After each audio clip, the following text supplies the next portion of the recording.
Hello everyone, welcome to DRX Learning Hub, your trusted channel for B.Pharm first-year learning. Today, I am going to make precipitation titrations super simple for you. Trust me, this topic is easier than you think. Let's start with the basics. Precipitation titrations are part of volumetric analysis, which simply means we measure volume to find out how much of something is present. Here, the analyte reacts with a reagent to form an insoluble solid, or precipitate. Most commonly, we use this method for halide ions, like chloride, bromide, and iodide, or other anions that form sparingly soluble salts. Now, what's the actual principle? The analyte and titrant combine to give a solid that's easy to detect. Example: silver ions and chloride ions make silver chloride, which is a white, insoluble solid. Ag plus Kle forms AgCl. But how do I know when the reaction is done? That's where indicators come in. These show the endpoint through a color change, or sometimes by forming a colored complex. Some titrations even use surface adsorption indicators. More on that in a bit. There are three main methods you need to know: Mohr's, Volhard's, and Fajans. First, Mohr's method.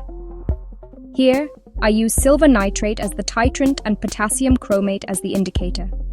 The titration must be done in a neutral medium, around pH 7 to 8. At the endpoint, a red-brown precipitate of silver chromate appears.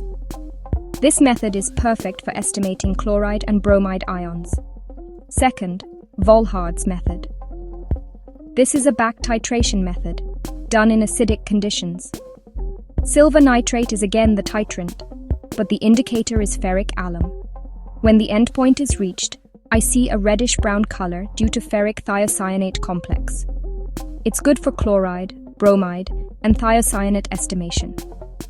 Third, Fajans Method. This one uses adsorption indicators, such as fluorescein or eosin.